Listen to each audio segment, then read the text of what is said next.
If you're hearing this, it means they finally let me post it. Or maybe they didn't notice. Honestly, I'm not sure anymore. My name is Ethan Mercer. I'm a search and rescue ranger with the National Park Service. I've worked in wilderness rescue for almost 11 years. Most missing person cases are exactly what you'd expect. Someone gets lost. Someone gets injured. Someone makes a bad decision. Sometimes we find them. Sometimes we don't. You learn to live with that. You have to. But there is one category of case nobody trains you for. The cases where the missing hikers call back. Not once. Not twice. For months. Sometimes years. And before you ask, no, I'm not talking about prank calls. I'm not talking about delayed voicemails. I'm talking about people who have already been declared missing. People whose phones were recovered. People whose bodies were found. People who absolutely should not be able to make a call. Yet somehow they do. The first time it happened to me was 5 years ago. At the time, I thought it was a glitch. A technical issue. Something explainable. Now I know better. And after what happened last summer, I don't think these calls are coming from lost hikers at all. I think something else is using them. The case started with a college student named Ryan Keller. 22 years old, good shape, experienced hiker, no history of mental illness, no reason to disappear. Ryan entered the park on a Friday morning. His vehicle was found 3 days later, parked exactly where it should have been. His backpack was found another mile up the trail. Water bottle, food, map, emergency whistle, everything, except Ryan. Search teams spent 9 days looking. Helicopters, dogs, drones, nothing. No tracks, no blood, no signs of fall. It was like he had simply stopped existing. Eventually, the active search ended. The case moved into long-term status. That should have been the end. 3 weeks later, my station phone rang at 2:14 a.m. Night calls aren't unusual. Lost campers, medical emergencies, bare incidents. It happens. I answered expecting another routine problem. Instead, I heard a young man's voice. Quiet, breathing hard. Ethan, that immediately caught my attention. I hadn't identified myself. Who is this? A pause. Then, I think I'm lost. His voice sounded exhausted, like he'd been walking for days. I pulled up a notepad. What's your name? Another pause. Then, Ryan. The room went silent. I remember staring at the missing person file sitting on my desk. The same Ryan. The same missing hiker. My first thought was that somebody was messing with us. Maybe a friend. Maybe a prank. But something felt wrong. The voice didn't sound playful. It sounded terrified. Ryan, where are you? I don't know. Can you see anything? A longer pause. Then, trees. I almost laughed. Not because it was funny. Because every ranger knows that's the most useless answer possible. Anything else? Another pause. Then, I can see lights. My stomach tightened. There were no lights in that section of wilderness. None. Describe them. They keep moving. The line crackled. For a second, I thought the call dropped. Then Ryan whispered, "They know I'm looking." The call ended. Just like that. No disconnect tone. No goodbye. Nothing. I checked caller information. Unknown. No number. No location.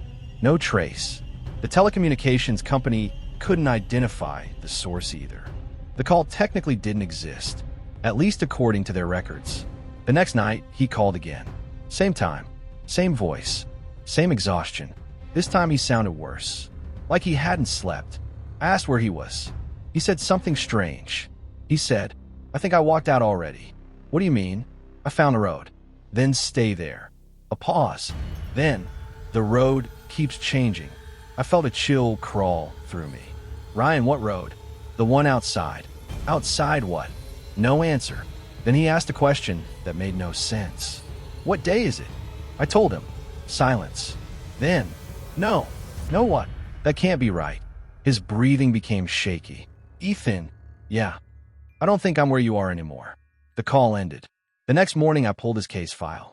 Everything was normal until I reached the final search notes. One paragraph had been added. Not recently. Months earlier. A note from another ranger. A ranger who had since retired.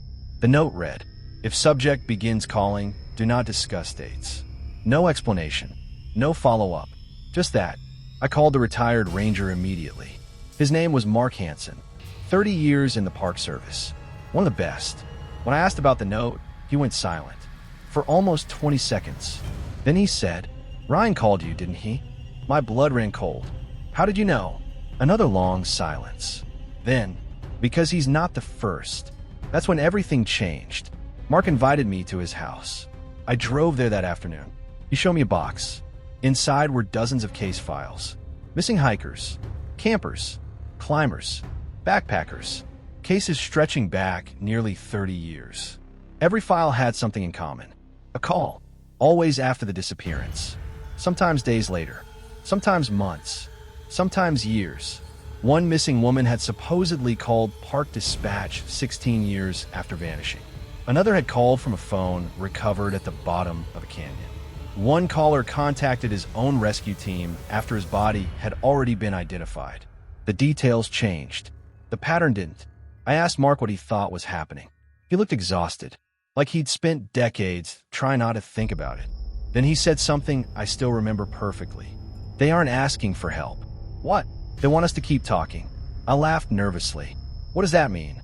He shook his head. "I don't know. But every time somebody stays on the line too long, things get worse." I wanted to ask more. Instead, my phone rang. Unknown number. 2:14 p.m. Exactly 12 hours after Ryan's previous call. I answered. Ryan sounded relieved. "Ethan." My stomach dropped. "Ryan." "Thank God." His voice cracked. "I found another person." I froze. "What person?" "He says he knows you." A pause. Then another voice spoke. A voice I recognized immediately.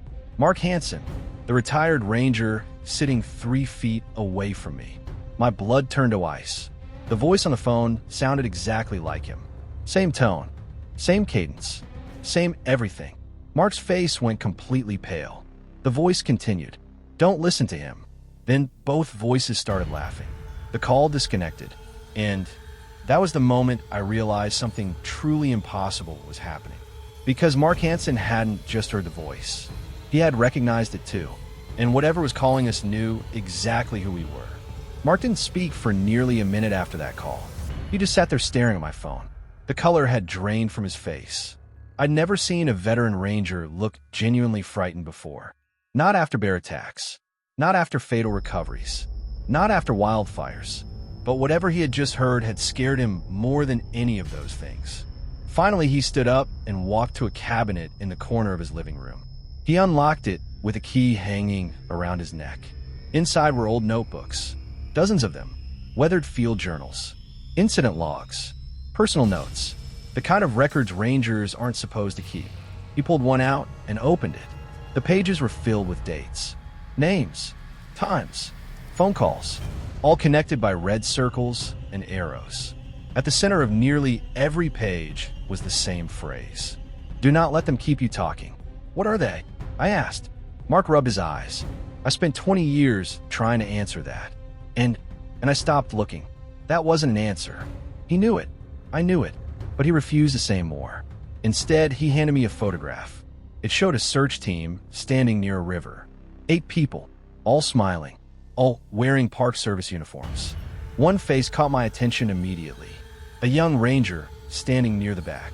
I recognized him from an old personnel database. Jacob Pierce, missing since 2004. Never found. I pointed at him. "That's one of the missing cases." Mark nodded. Then he pointed to another ranger in the picture. A woman named Ellen Brooks. Missing since 1998. Never found. Then another, and another. 4 people in that photograph had disappeared over the years. All from different incidents. All from different locations. All connected to strange phone calls afterward. My stomach tightened. What happened to the others? Mark looked away. The ones who answered too many calls. I didn't like where this was going. "What happened?" He hesitated, then said quietly, "They started hearing them even when the phone wasn't ringing." A cold sensation crawled up my spine. That night, I drove home. I barely slept. At 2:14 a.m. my phone rang. Unknown number. I stared at it for almost 10 seconds before answering. Ryan sounded different, calmer, almost cheerful. That scared me more than the panic in his earlier calls. "Ethan." "Ryan." "I found a ranger station." My pulse jumped. "What ranger station?" "The one I'm supposed to report to." I sat up. "What are you talking about?" Silence. Then, "Everybody's here." The line crackled. Who? The others. A long pause. Then I heard voices. Dozens of them. Whispering. Some laughing. Some crying. All talking at once. The sound made my skin crawl. It reminded me of a crowded room heard through a wall. I couldn't understand the words. Only fragments. Then suddenly one voice became clear. A female voice. Close to the phone. Very close. Almost whispering into Ryan's ear. Ask him if he remembers the stairs. My entire body froze. Because I had no idea what stairs she was talking about. But somehow hearing it felt wrong. Like I should remember. Ryan spoke again. Ethan. What? Do you remember the stairs? The moment he said it, a sharp headache exploded behind my eyes. Images flashed through my head. Dark concrete. A narrow stairwell. A metal handrail. Then nothing. The images vanished immediately. Like a dream disappearing after waking. No. Ryan laughed softly. You will. The call ended. I didn't sleep at all after that. The next morning, I went to work. I told nobody about the headache. Nobody about the strange memory. Nobody about the stairs. But something strange started happening over the next few days. I began noticing things that shouldn't exist. Small things. Subtle things. The kind you convince yourself you're imagining. For example, our dispatch building only has one staircase. I worked there for years. I know every room, every hallway, every storage closet. But one afternoon I walked past the corridor and saw a second staircase. Concrete, metal handrail, descending underground. Exactly like the image from my dream. I stopped walking immediately. The staircase shouldn't have been there. I blinked. It was gone. Just a blank wall. Nothing else. I told myself I was tired. Nothing more. Then the calls started coming earlier. Not just at night. Sometimes noon. Sometimes morning.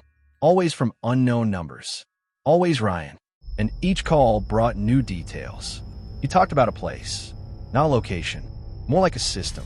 A version of the wilderness that existed underneath the real one.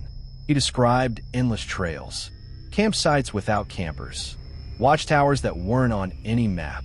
Ranger stations staffed by people nobody remembered. The details sounded insane, but they were always oddly specific. Too specific. Like he wasn't inventing them. Like he was describing somewhere he could actually see. One afternoon, he said something that made my blood run cold. Ethan, what? We found your file. I stopped breathing. What file? The one they made after you arrived. My voice came out shaky. What are you talking about? A pause. Then, you've been here before. The line disconnected. That night, I searched every personnel record I could access. Every training record. Every employment document. Everything. I was looking for anything unusual. Anything connected to me. At first, I found nothing. Then around midnight, I discovered a discrepancy. One missing year. A full year. The records showed me working continuously. But several archive files were missing. Deleted. Not classified. Not restricted. Gone. Like they had never existed. I contacted HR the next day. They blamed an old database migration. A technical issue. Maybe they were telling the truth. Maybe not. Because that same night, Ryan called again. And before I said a word, he spoke first. They deleted that year. My heart nearly stopped. I hadn't told anyone about the records. Nobody. Not Mark. Not co-workers. Nobody. Yet somehow Ryan knew exactly what I'd been investigating. And he wasn't done. You're getting close. Close to what? A long silence. Then, the place you came back from. For the first time since all this began, I hung up on him. Immediately. I couldn't listen anymore. I needed distance. Reality. Something normal. But normal was disappearing fast. Because the next morning, there was a photograph sitting on my desk. No envelope. No note. Just a photograph. It showed a search team standing beside a helicopter. 7 people. One of them was me. The photo was dated 14 years earlier. The problem was that 14 years earlier, I wasn't working for the Park Service. I was still in high school. And yet there I was, wearing a ranger uniform, smiling at the camera, standing beside people I'd never seen before. At least I think I'd never seen them before. Because one face looked strangely familiar. A young man, early 20s, thin, exhausted eyes. I stared at him for almost a minute before realization hit. It was Ryan, and according to the timestamp, The photograph had been taken years before he was even hired as a seasonal worker. Years before anyone officially knew him. I checked the metadata. The file was authentic. No edits. No manipulation. No signs of forgery. Just an impossible photograph. And when I flipped it over, there was handwriting on the back. 3 words, written in black ink. Don't answer tonight. At exactly 2:14 a.m., my phone rang. Unknown number.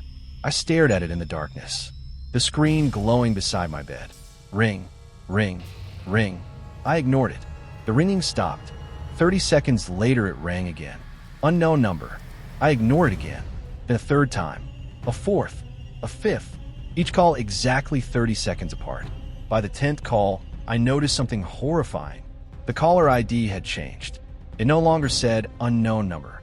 Now it displayed my own name. Ethan Mercer, calling from my own phone. The ringing continued, and then a voicemail arrived, even though I had never answered. The voicemail duration was 3 minutes and 17 seconds. My hand was shaking when I played it. At first, there was only static, then footsteps, then breathing, then my own voice. Not similar, not close. My exact voice, speaking clearly, calmly, as if recording a message. And the first thing it said was, "Don't pick up next time." Then the recording ended. And for the first time since Ryan disappeared, I began wondering if the person calling wasn't Ryan at all. Because whatever was reaching out through those phones seemed to know things only I should know.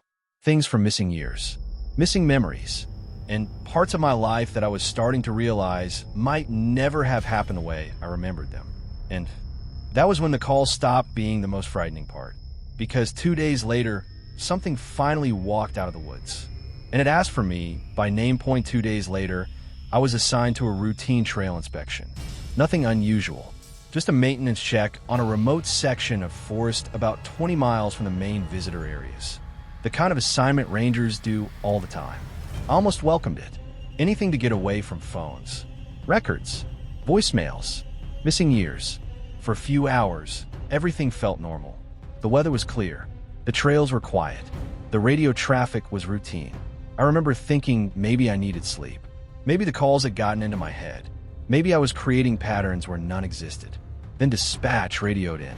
A hiker had been reported near an old service road. Nothing unusual there, except for one detail. The hiker was barefoot, and according to the caller, he appeared injured. I was closest, so I responded. The service road hadn't been used in decades. Most visitors didn't even know it existed. The further I drove, the quieter everything became.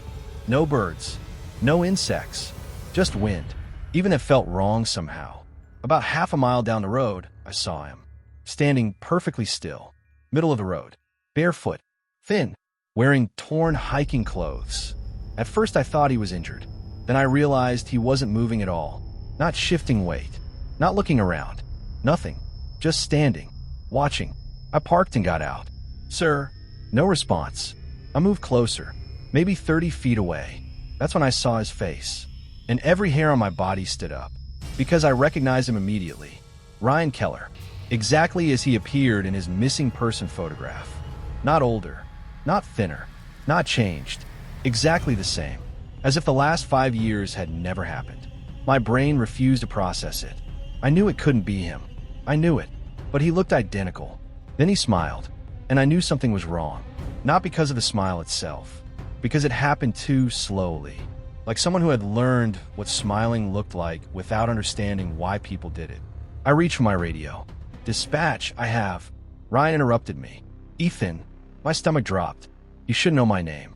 Not if this was a random encounter. Not if this was a real person.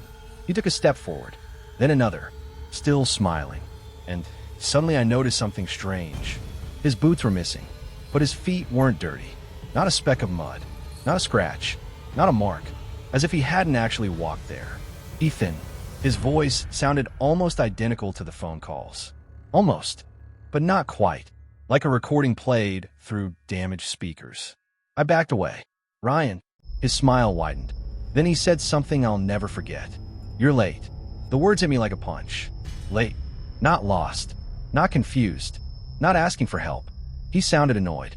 Like we'd arranged to meet. Like I'd failed to show up on time. The radio on my shoulder suddenly erupted with static. Every channel at once. Then voices. Dozens of voices. Whispering. Crying. Laughing. The same sounds I'd heard through Ryan's phone calls. I ripped the radio off. The voices continued. Not from the radio. From the forest. All around me. Every direction. Ryan tilted his head slightly. Then he looked toward the trees. Like he was listening to something. The smile disappeared. Instantly, his expression became serious. Almost concerned. Then he whispered, "They found you." I turned. Nothing was there. Just trees. When I looked back, Ryan was gone. Completely gone. No footsteps. No movement. Nothing. 1 second, standing in front of me. The next second, empty road. I searched the area for 6 hours. Nothing. No tracks. No footprints. No evidence anyone had ever been there. But when I returned to headquarters, things became worse. Much worse. Because someone had already filed a report about the incident. The report was time-stamped 3 hours before it happened. According to the document, I had already encountered Ryan, already spoken to him, already submitted my findings. Every detail matched exactly, down to specific sentences, specific observations, specific timestamps. The report even included a quote. The same quote Ryan had spoken. "You're late." My supervisor assumed I had written it. I hadn't. Someone had. Something had. And whatever created it knew exactly what was going to happen before it happened. That night, I drove to Mark's house. I needed answers. Real answers. Instead, I found his front door open. Lights off. House empty. No sign of struggle. No sign of departure. Nothing. Except a notebook left on the kitchen table. Open to the final page. There was only one sentence written there. "If Ethan starts seeing them outside the calls, it's already too late." My hands were shaking. I searched the entire property. No mark. No vehicle. Nothing. Just gone. Like so many others. And suddenly I realized something terrifying. The calls had stopped. For nearly a week. Not a single one. No Ryan. No unknown numbers. Nothing. At first I thought that was a good sign. Then I understood. The calls weren't escalating anymore. Because they no longer needed to.